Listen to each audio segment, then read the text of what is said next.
This is six-time IFBB Bikini Pro Champion Brina Martinez, and I take ZMA5 to make sure that I get the zinc, magnesium, and vitamin B6 needed to keep my immune system healthy and snack strong.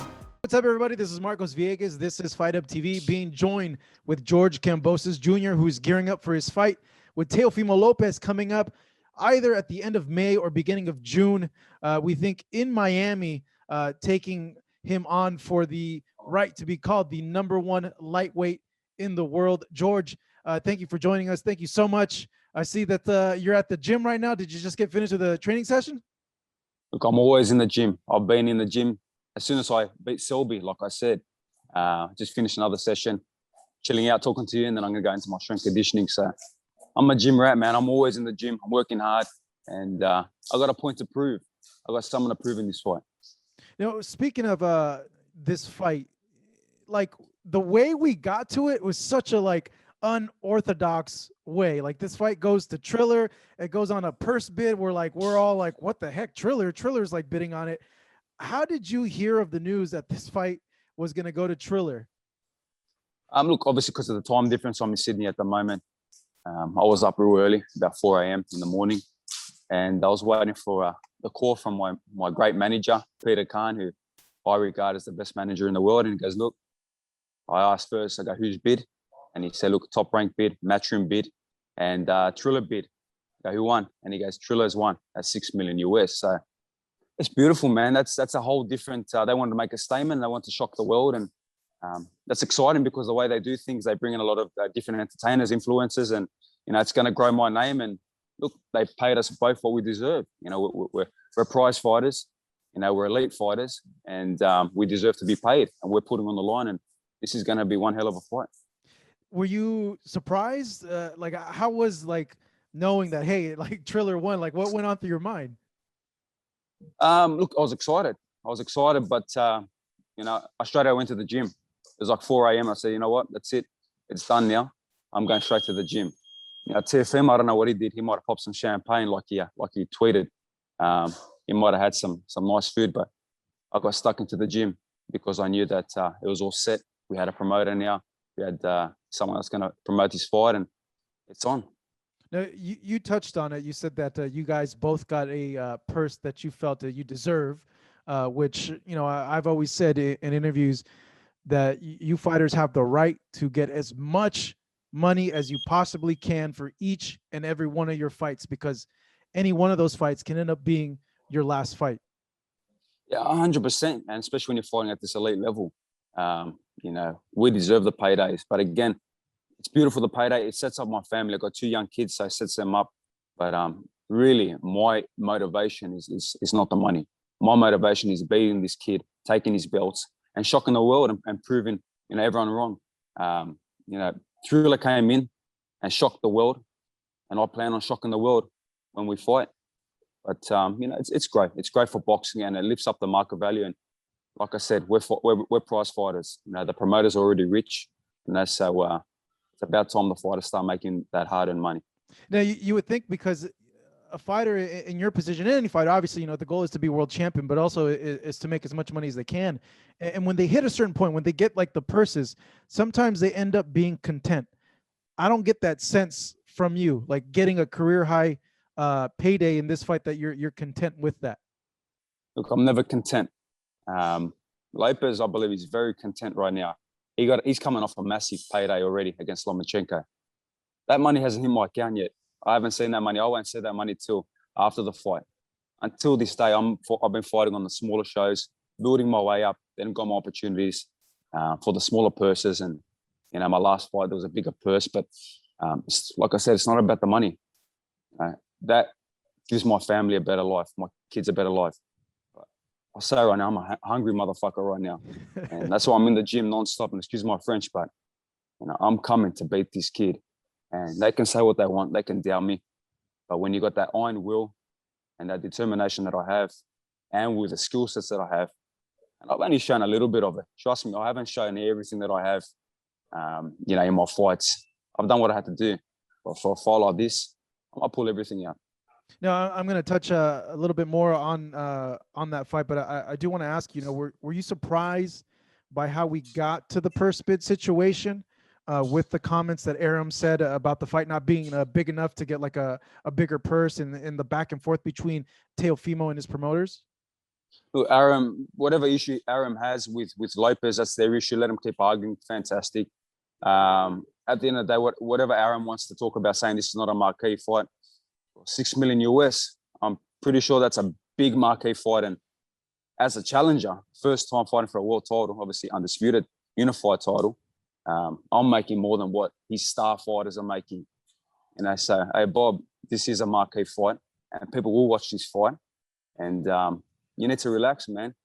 You're 89 years of age. I don't want to piss you off, but you need to relax. I know you like to smoke, your weed. So just roll one up and chill out, man. Chill out and relax. Out, and give me a call when I be your boy because, I'm sure you're going to have a lot more interest in Kambosos after that.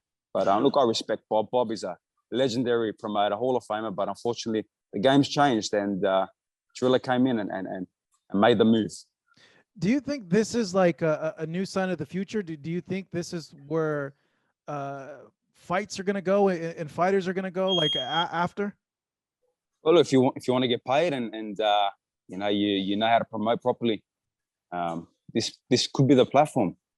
These guys are going to come in heavy, and I'm sure they're going to continue doing the thing to take over boxing. But all that is not my concern. My concern is beating Teofimo Lopez. I like you, George, because you're very like focus minded. Like you just like tunnel vision on what needs to get done. I've got tunnel vision, man, and I talk from the heart. Everything I say is facts. There's no lies within, no bullshit. Even when I lie, I tell the truth, and I'm taking that from Scarface. So, look, I'm just a warrior, man. I'm a warrior, and I come to fight. If you look at my track record, there's no games in my track record. I've taken the hardest fights I could. I've chased everybody, and look, all these guys have been afraid of Teofimo. I'm not scared of him, man. I don't really. Whatever he's done, great. But styles make fights, and we jump in that ring. That's a whole different story. And I know what I've done. I know who I've been in with. I know the sparring I've done, and I know the aces up my sleeve. Now, getting into the fight now, his last fight obviously was the biggest win of his career against Vasily Lomachenko. You looking in on that fight, what did you make of how that fight played out, and how can you use what you saw in that fight into this bout? Look, I'll never take away that victory from Lopez. Congrats, you beat the man to become the man. Now you got the target on your back. But we saw the Lomachenko that turned up. He was half a Lomachenko. He's a smaller man than every other lightweight in the division for starters. It's all pretty. It's been stated that he had that injury with the shoulder. We could see it in the fight, but again, I won't take that away from Lopez's victory. And he was out for a year and a half since he fought Campbell, so that ring rust was very evident. Plus, he has a lot of miles on the clock with all his amateur fights and being thrown straight into that high level elite fighting. From literally day dot when he turned pro. But the fight I've been watching is from round 6 onwards. I don't watch the first 6 rounds. I watch from round 6 onwards because you can see that's when Lomachenko started to turn it up. And that's the real fight there. You could see where Lopez backtracked. Lopez started looking very vulnerable. And his stamina, his gas tank, started to fail him. Lomachenko might have thrown 3.5 in the first 6 rounds. But I plan on throwing 3,500 in the first 6 rounds. So let's see how Lopez's gas tank lasts in the later parts of the round, of the fight. Yeah, you're looking to really bring the fight to him, then really, put that pressure on him and the activity. Look, I'm a Spartan warrior, and what we say is either with your shield or on your shield. So you want to try to take me out, but be careful you don't get taken out yourself. But look, I'm very excited. I know what I'm about. I know how fast I am. I know how explosive I am. I know how good of a counterpuncher I am. And, I just know how to land. I know how to win. And when it gets down to it, like we said, that money's already in his account. He's already living a very comfortable lifestyle. I'm not. I'm in the trenches. I'm working hard every single day. And I got a family to feed. I got 2 kids to feed. He doesn't have that. And that's my motivation. That's my drive. And again, I'm about to leave. I'm about to go to the US now without my family. I'm going on my road by myself, you know, the lone warrior, you know, off to America again to tackle, you know, another champion. And we will be successful. Given that you're leaving home, coming over here to train, to leave your family, what does that do to your mentality and your approach to this fight? Look, for me to leave my kids and my family and you know, obviously the good people around me here in Australia, and I got a lot of good things here in Australia, successful things that are happening at the moment. For me to say, look, I'm going back to the US, which I always have. I've been doing it for the last 6-7 fights. I've got a great team in Miami, and that's what I've been doing for the last 6-7 fights. That's why my career has gone the way it has and made me successful and got to this point. It's all been earned. It hasn't been given to me. But me leaving, especially my 2 kids, you know, they're only 4 and 2. You know, that's the hardest thing in the world to do. But I got to do it for their future. And as soon as I leave from the airport and I say goodbye to them, and I try my hardest to stay strong, but it's very hard when you're leaving your kids and your family. You know, anything can happen when you're overseas. You might not even make it from the flight. You know, you never know what could happen. So you're saying goodbye. But you know, as soon as I leave them and I don't see them, I go into an absolute warrior state. And to beat me, he's got to kill me. And if he wants to kill me, he's got to be prepared to die himself. So, like I said, I'm hungry, man. I'm so motivated for this fight. And, you know, having that distance away from my family, from my kids, you know, not seeing them every single day, you know, is what even drives me even more. When it gets tough, you know, I'm ready to go up that next gear. Now, he might be too comfortable at the moment. He might be a little bit too civilized at the moment. But I tell you, I'm a motherfucking savage right now, and I'm coming for this win. What do you make of his power? Because a lot of people approaching a fight with Teofimo would be like, you know what, I got to be very, very careful with this guy's power. Like, I don't want to exchange with this guy because of the knockouts that he's had in the past. No, fuck his power. I've been in there with heavy hitters myself. I've been there 250 rounds with Manny Pacquiao, welterweight. He's landed clean. I've just looked at him. Go ask Pacquiao yourself. If he relies on his power, then he's in a big problem. But look, I'll give him that respect.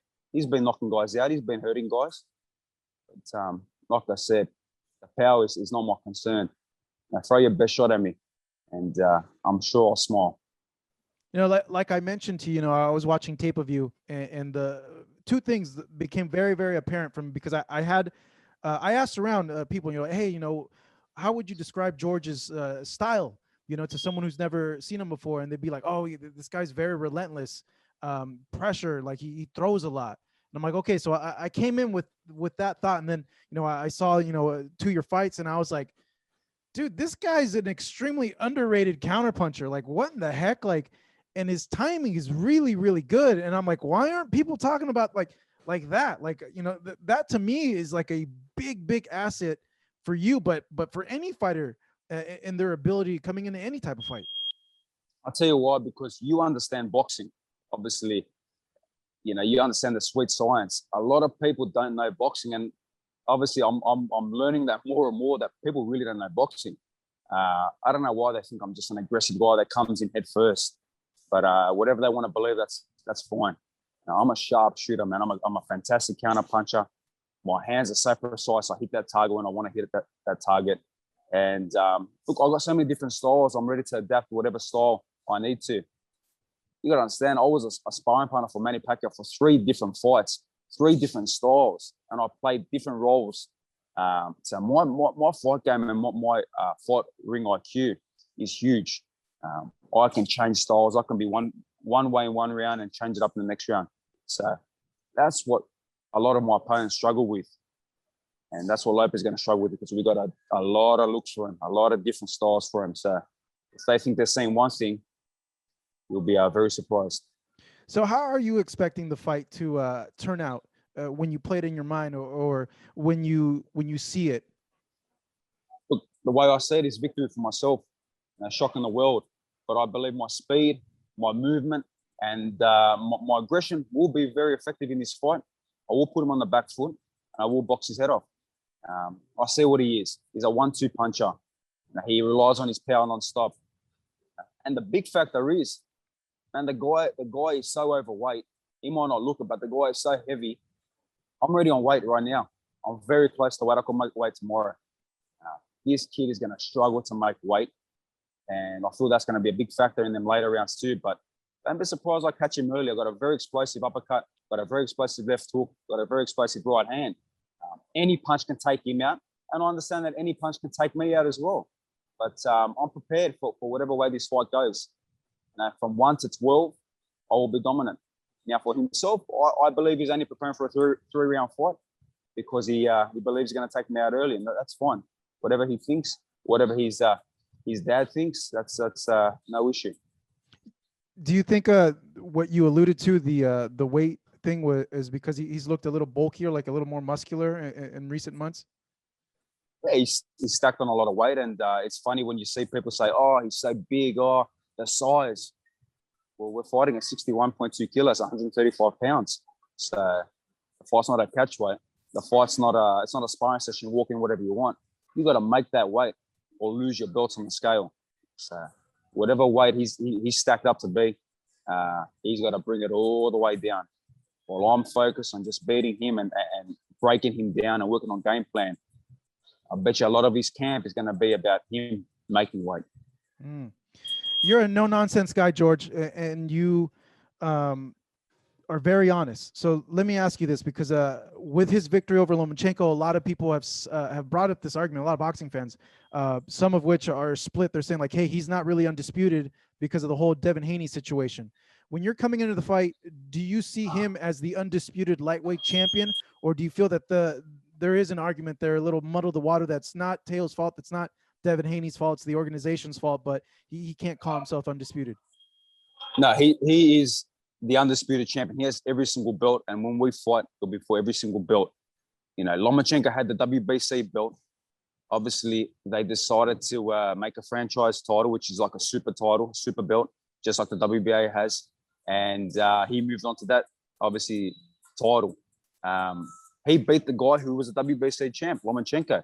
Now, Devin Haney never fought for the title, never won the belt properly. You know, he was an interim champion or a super, whatever he was, a super champion. And all of a sudden, he got an email or Gmail or Yahoo Mail, whatever you want to call it, and he became a world champion. If that was me, I would have said, listen, I'm putting the email in junk, in spam, and I ain't accepting it. I'm sending it back because I like to earn things. And even if I don't, obviously become a world champion and something goes wrong, I'd rather know that I gave my all and no one gave it to me. Now, Devin Haney, he's parading different. He thinks he's the full champion. He thinks he's the WBC champion. If he wants that false sense, but I bet you when he looks down deep in his eyes and when he looks himself in the mirror, he knows he didn't earn that belt. And a lot of the fans know that he didn't earn that belt. So I look at Lopez as the undisputed unified champion at the moment. Come our fight, it's going to be a whole different talk. Talking about differences, you know, how are you approaching this camp any different than the other camps? Or are you incorporating anything different, anything new? Or is it kind of, you have a process, you trust that process, and everything's pretty much the same from the last camp? I have a very good process, and I have a very good, you know, I've been in many world title camps.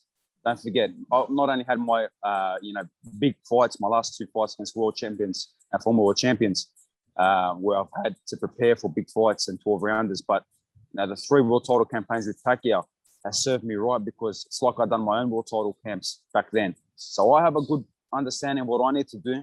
I've got a fantastic team here in Sydney where I've been preparing non-stop since straight after the Selby fight. I've got a fantastic team in Miami with Javier Centeno, Sweatbox. And, you know, we know what we have to do, but we are doing a lot of different things as well. That's something for everyone to see. I'm not going to tell everyone, but there's thousands of things that we're doing different. Just expect a very good, ferocious Kambosos in this fight. When you mentioned the different things, I know some of them are alluding to like game plan wise, but in terms of like approach, or like, are you bringing new people in? Are you doing like new types of like strength and conditioning workouts? Like what can you tell us without letting them in on the plan? Yeah, we have very, very good sparring partners ready to go in Miami, but we're flying them in from everywhere. In the US, we're bringing the best guys in to prepare and to be exactly like Lopez's style. But from my strength side of things, I spent 8 weeks straight after the Selby fight on a specific scientific, routine where I'm bigger, stronger, faster, more explosive. So don't be surprised when me and Lopez weigh in. He's drawn out big time and struggle to make weight. Don't be surprised I'm the bigger fighter and haven't had to rip muscle off my body because I make the weight very well. So we have a fantastic team, and there is the small little things, and there's so many more, but I'm not going to get into it, that we have been doing. This is a once-in-a-lifetime shot, just like Lopez had his once-in-a-lifetime shot against Lomachenko to win all them belts. This is a once-in-a-lifetime shot, and you best believe I'm preparing with everything I have. Yeah, you realize the magnitude of this, because these types of opportunities, especially for a fighter, you never know when you're going to get the next one. You never know, because it's such an unforgiving sport. It is. It's an unforgiving sport, and at the end of the day, I believe good karma when you work hard and you take the risks. And look, I went to the US very early in my career from Australia. I had to prove my way in the gyms against some very, very good guys, and then my opportunities started to obviously, come about. So I believe in good karma, and everything happens for a reason. You always dream about fighting for your first world title, and when I won that eliminator, I thought, beautiful, here we go, that world title's coming. But then you realize, wait a minute, he's got all the belts too. So how good's that? It's like you're playing at the casino, you're playing poker and you get a royal flush. This is my royal flush. Are you having the remainder of your camp in Miami, or are you going to go to LA, or are you going to just stay put in Miami? I'm going to go to LA first for the first couple of days. I'm going to meet the guys at Triller. I'm going to meet Ryan Kavanagh and whoever else is there, just like Lopez done. I won't be dancing around and parading around with all my belts like Lopez was. I won't be acting a fool and acting like a kid. I go in there, I wear a suit like a businessman, and I talk about the deal. I talk about other things that are Triller working on, and I go in there as a man by myself. Obviously, I have my manager with me, but I don't have to parade around with my belts because I don't have any. But maybe after this fight, I will parade, and then I'll go straight to Miami. I'll be in LA for 2-3 days, and I'll go straight to Miami. And look, I'm in great condition already, man. I'd say if the fight was tomorrow, let's do it. I'm ready to go. But I'll go to Miami, and we'll keep notching it up more and more and more. I keep going through the gears, and come that date, end of May, early June, whenever that fight announcement officially becomes announced, I'll be ready to go. You had a lot of success early on in Australia, and then you made the decision to come over here and go international when you could have had it a lot easier over there back home. And that to me really, really stuck out to me. And I wanted to get a little bit more in depth with that on you. Why'd you make that decision when you could have had an easier route and let's say, bigger paydays and just overall, more purses coming your way, as opposed to the more difficult route is coming over here and having the fights that you had? Because exactly where it's taking me today, exactly where the end goal was. And now I'm the highest paid fighter in the country in Australia. But the end goal was always to get to this, obviously, situation and to be ready. Because if I stayed in Australia and I got my opportunity on a once-off, like many of Australian fighters do, I would have got beat. Mickey Bay would have beat me. Selby would have beat me. But I took the risk. I left home. I saved up as much as I had to use it for camp. And I went in there after I was 10-0 from Australia. I built up my foundation here. I built up my style, and then I went straight to the US. There's no bullshit with me. I'm as real as it comes. And, if I was going to get beat or beat up in the US, I'd rather know that I'm not going to make it than waste my time and fool the public and the crowd and fool myself, most importantly. We went straight to the US, and I was thrown in there with the Lions, man. I was thrown in there with Sergey Lipinets, Andrei Klimov, Jose Ramirez, Ray Beltran, and all these world champions, all these guys that are so known. And when people found out, oh, you're sparring that guy, oh man, that guy's a killer. I go, all right, bring him on. Oh, you're sparring that guy, okay, bring him on. And I never shown the way from any fighter. And that's why with this fight too, people saying, oh, he's a killer, man, bring him on. And they've said that about many guys in my career. They've said that about many guys I was going to spar and fight. And all I say is, and we say it in Greek, molon lave. If you want to come and get it. A lot of fans wouldn't know this, or a lot of fans seeing this, this would be like their first real introduction to you. And I thought this was the coolest like little fact about you, because I didn't know this was like a real thing. Obviously, you know, you live in Australia, but you're Greek. And I was reading that you're like a real Spartan. Like that's an actual like real thing. Yes, yeah, my family's from Sparta, from the Manny Peninsula. So freaking cool, if you man. get back, like you're like legit, like your ancestry like dates back to like all the way back there. Yes, if you go back into my family tree, you'll probably find the blood of you know, Leonidas and the warriors from back then. So I'm a warrior, man. I'll take that with me. That's why, you know, whoever they bring to me and whoever I fight, it's not a big matter. I'm not concerned with anyone. You know, like I said, I go with my shield or on my shield. I'll never retreat. It's on my back. Never retreat, never surrender. I'll take that with me. I'm a very proud Greek. I'm a very proud Australian. And when you mix it, you know, together, you get ferocious Kambosos with everything else I have. You know, I can't lose, man. I can't be beat. I'm just hungry. And look, they're going to doubt me. And that's fine. But I hope after doing this interview too with you guys, and people can see the more real side from me, and, you know, they understand that I'm coming to fight and I will shock your boy. What, so your family ended up in Australia, or you decided to go to Australia? Like how did that all come about? My family, my grandparents came to Australia, Mm-hmm. you know, with nothing, with absolute nothing. Kind of like when I went to the US to create opportunities to give my family a better life. The exact same thing. You know, they came here, you know, in the early 60s to give their family a better life and take a risk. You know, you got to understand, go to another country that you can't speak English and you've never been there, and they're talking about, obviously, Australia being on the other side of the world from Greece.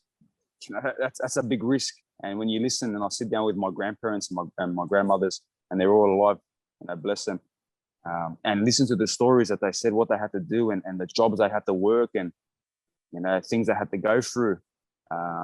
It's crazy, man. And look, at the end of the day, you know, you got to respect that they came to a country with nothing, you know, and look, racism was very big back then too, where, you know, they didn't fit in, but they made it work. And obviously it's a big thing in the world at the moment. I'm seeing a lot of news in the US as well with Asian hate and racism. Look, the world's got to stop that, man. We've got to be, you know, we're one. You know, we're all one. You know, we bleed the same blood. So, you know, why can't we love each other and support each other, and you know, just do what we do, and we'll be a better world. No, I agree, man. You know, that point really drove home to me. Like, people need to travel, I think, because you start seeing like how we're all really the same. I remember I went to China, and there's this older gentleman, and me and him were checking out a really pretty girl, and we both gave each other a look and like smiled and like nodded our head. And I'm like, that's like the human universal language. Like, we have more in common with each other than what we have difference wise, regardless of like if we have a little bit more melatonin in our skin, or, you know, we speak a different language. Yeah, 100%. Like I said, we bleed red. We all bleed the same color. So it doesn't matter what's on the outside. And we all shit the same color too. This, you know, that's breathe right, the same man. air. So yeah. Doesn't matter if you're multi-millionaire, billionaire, you're struggling with 10 cents in your pocket. We bleed and shit the same, man. So I'm a big advocate of that, man. I respect everybody. You know, a lot of people think I'm the way my confidence persuades, and people think I'm arrogant or whatever, but, you know, that's far from the truth. Anyone that ever sat down and spoken to me properly, they realize that he's a confident guy, a focused guy, but will give his shirt off his back. I'm loved. I'm loved here in Australia, man. I'm loved. I went to an amateur fight night last night to support some young amateurs, and I couldn't stop, man. There's about 250, 300 photos, and I went up and spoke, and, man, I feel very blessed to be in the position I'm in right now. And I'm trying to make that for the whole world, to say, look, this guy came from nothing. He earned it the hard way, and he took over the world. So it'll be my takeover. So you mentioned that your grandparents came from Greece to Australia. Did your grandfather or anyone in your family box? Like, how did you end up boxing? No one boxed. No one boxed at all. I was overweight. I was bullied. obviously as a young kid, and I was playing park footy here, rugby league. And in the off season, my father would say, "Look, we've got to lose some weight, man. We've got to go to some." Obviously, we live not too far from where the beach is, and they say, "Look, man, you got to do some nippers, some beach work." And that wasn't for me. You're not going to see this big, heavy, fat kid running on the beach. So we decided, look, how about boxing? And I went to boxing. I fell in love with the sport the first day. The smell of the gym, being an old school gym, could have drove any kid away. But for me, I fell in love with that sport. So, day by day, I chipped away and I took many beatings, but I stayed strong. And, before you know it, I had my first amateur fight. And 100 amateur fights later, I traveled all around the world fighting the best guys as an amateur. Now I'm here, number one in the world in the IBF, number one in the WBO, and ready to become the undisputed unified lightweight champion of the world and shock everybody. How overweight were you? I used to weigh what I fight at right now. So 61, 62 kilos, 135 pounds. But as a kid, as a little kid? At 11 years of age, 12 years of age. So I was a big kid. I love my food. I love to eat. And unfortunately, when you go to your grandparents' house, they make a lot of good food and, you just eat. And all of a sudden, you're not doing as much activity and you're not burning the calories and, you stack it on.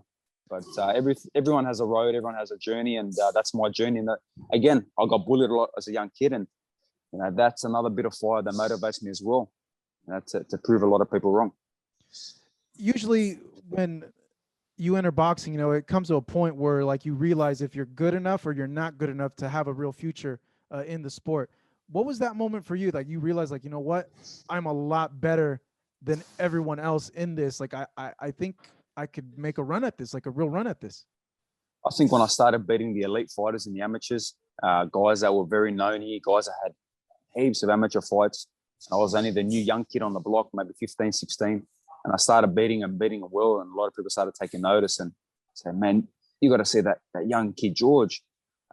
Even when I was in my sparring sessions as a young kid, when I jump in the ring, everyone just stop and just want to watch. So I always felt like I had that shining light.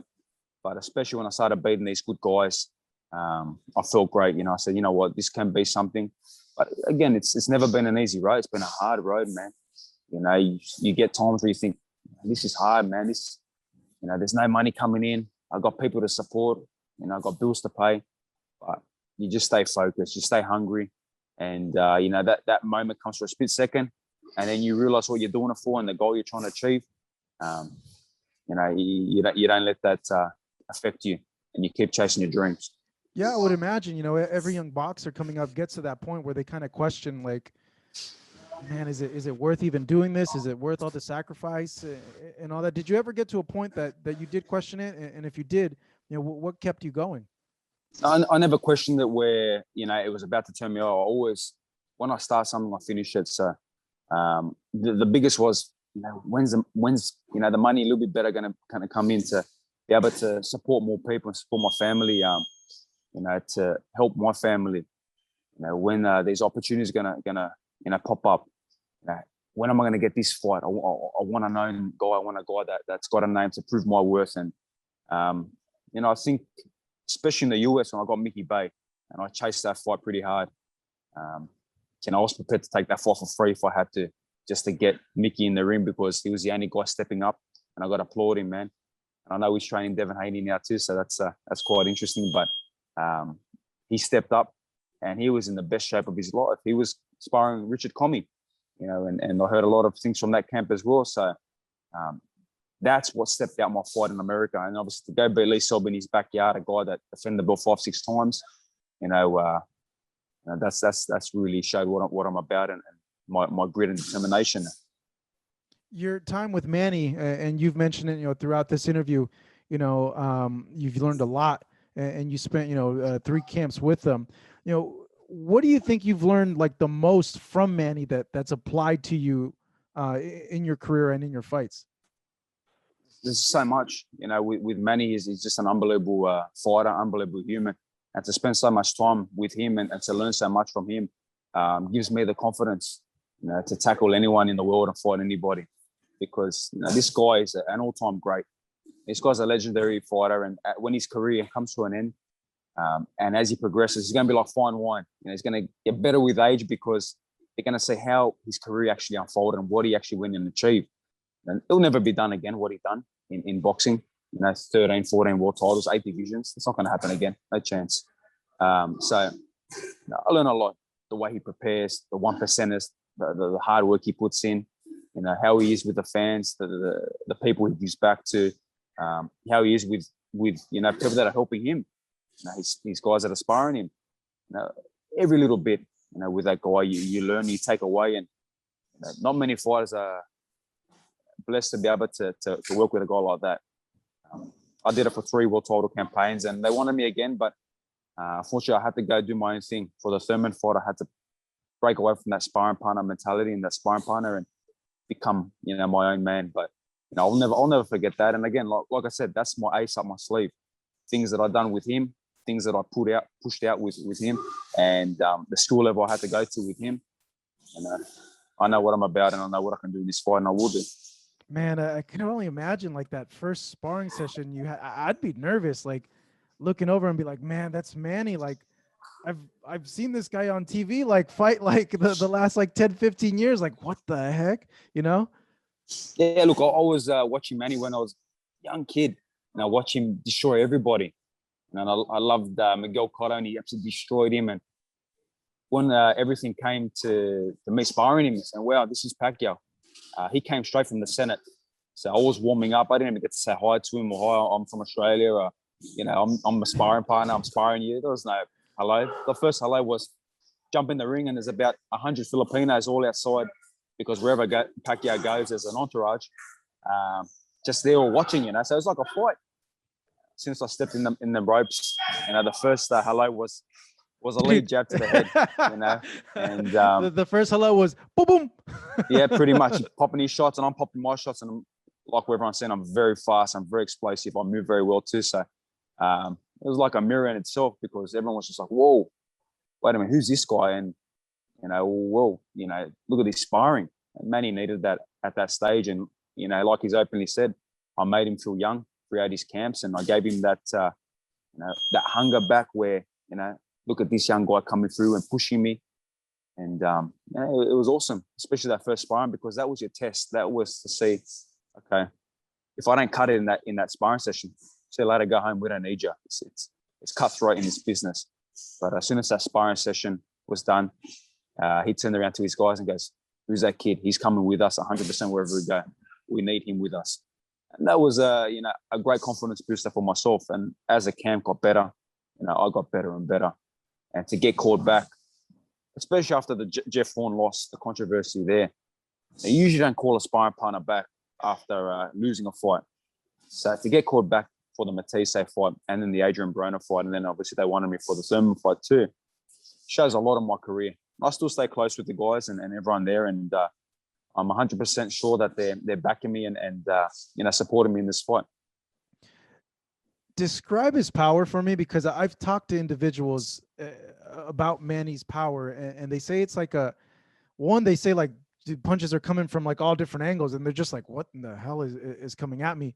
But the other thing they say is his power is extremely deceiving when he does hit you.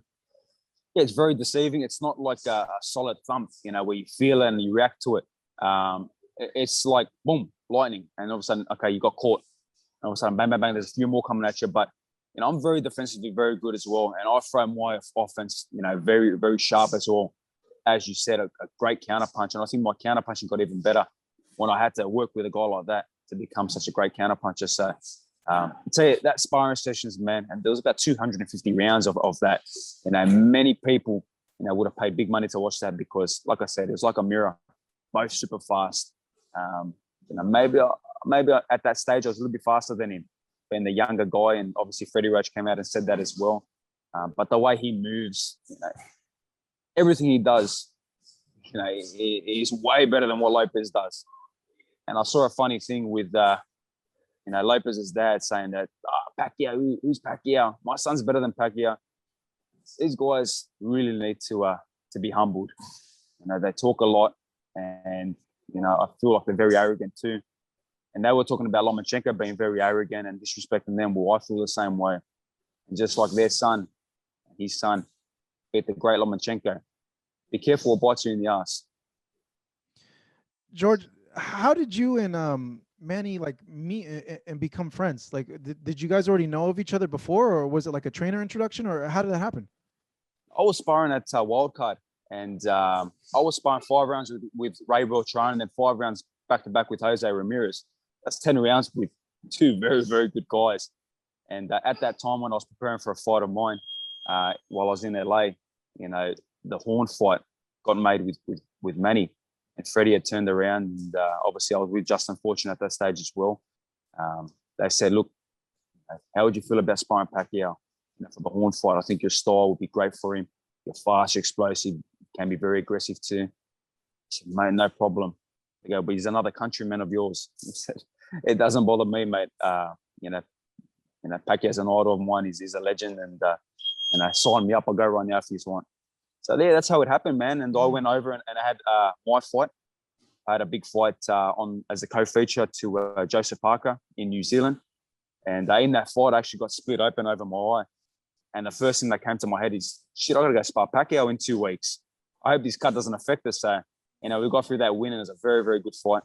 And straight away, I was getting the eye fixed up. I was doing whatever I can to make sure the eye, didn't affect me going and sparring Manny Pacquiao. And throughout this whole, opportunity to go spar Pacquiao, my fiance was pregnant with our first kid. She was like 7 months pregnant. So again, talk about sacrifice. I had to go to the Philippines, a dangerous part of the world. Obviously, General Santos, where Manny's from. We had threats from ISIS and all different types of things going on. No and way, for reals? Yes. Yeah? They had just taken over Marawi. So we had threats that they were going to come down the mountains and snipe us out as well from the mountains. And then obviously I got my fiance, 7 months pregnant. So when I get back and I get my Wi-Fi at the hotel, I'm thinking, please don't tell me the baby's come. But thank God, we got through that camp, and unfortunately didn't win the fight, but it is what it is. And I got to go home and see the first birth of my daughter. He beat Jeff Horn. I like Jeff. I get along with Jeff, but he beat Jeff in that fight. I thought he'd done enough. I thought he'd done just enough as a champion, but it was a very close fight. And I thought he'd done Jeff's enough. credit, Jeff roughed him up, and I don't think Manny was expecting that. Look, and we said it too in camp. My style is for the speed and get his vision and the sharpness, get his eye ready and to give him that hunger and that work and that obviously punch output. But he needed bigger, solid guys, heavier guys. Because we said it. I said, look, Jeff, he's a solid guy. He is bigger than me, so you need solid guys. But they thought they knew what they were doing, and who am I? I was in camp for the first time with them, so I wasn't going to rule too much.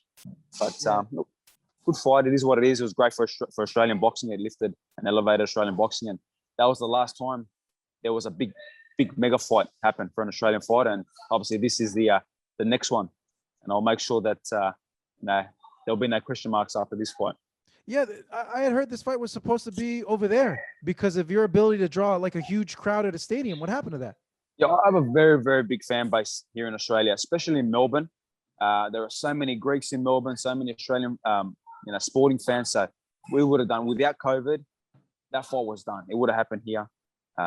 You probably would have done 80,000 at the Marvel Stadium. Would have been massive. Unfortunately, and we had a legitimate offer. It was sent in. Everything was sent in. Unfortunately, Australian Open came. Quarantine issues came, and everyone in the world heard about Australia with the quarantine in Melbourne, and that really put a damper on the fight. And obviously, bringing it here. But it is what it is. I've had to earn it this far, going into the backyards of the world champions, the former world champions. So I think maybe I like it deep down. I like it like that. I think I like thriving on being the underdog and going into someone's backyard, because you go into someone else's home and you take everything off them. I think it feels even better. But I will come back to Australia. I will win this fight and bring all these belts back to Australia, and then all the champions will have to come and see me, and I won't have to travel anywhere. You're such an honest guy, George. I got to ask you this. So it's a little thing that sometimes we do where we ask the people that we talk to, what's just the first thought that comes to your mind when a certain fighter is named. So I'm going to go, because obviously you're in the lightweight division. So I'm going to name off the lightweights, and I'm going to just get your honest first reaction to each and every one of them that I go ahead and list off. So first being Vasily Lomachenko, Crafty, Devin Haney. the email champ. No, sorry. The Gmail champ. Oh, I think Gmail. it might have came through Gmail. Okay. Ryan Garcia, Good guy. Spoke to him, FaceTime with him. Good guy. Luke Campbell, Tough, but just couldn't crack that next level. Jorge Linares, Old school veteran, still very dangerous. Javier Fortuna, Dangerous, but not as known. Tank Davis, Small, but dangerous. Good fighter. and finally Teofimo Lopez. My next victim. This was George Kambosos. George, man, hey, it was a great chat, man. Love talking to you. Thank you so much. This man right here challenging Teofimo Lopez for all the lightweight titles, looking to be the #1 lightweight fighter in the world. George, man, hey, any final messages you want to send off over there to the fans in Australia and over here in the States? Good, man. I just appreciate all the support. I appreciate the negativity as well, because it motivates me even more. Not that I really need too much motivation in a fight like this. And man, best believe we're ready to go. I'm in the gym. There's some sparring kicking off here, and I'm gonna get in another session, make a #2 for the day, and I'll get another one later on too. So we're preparing, man. We're hungry, and we are coming for victory, nothing less. Perfect. That was George Kambosos Jr. He fights Teofimo Lopez coming up on Triller in a highly anticipated fight. George, thank you so much. Appreciate it. Thank you. Thank you so much for watching this video, and make sure to subscribe for more videos of your favorite fighters over here on Fight Up TV, and give us a follow online as well at Fight Up TV on Twitter and on Instagram. We appreciate it, guys.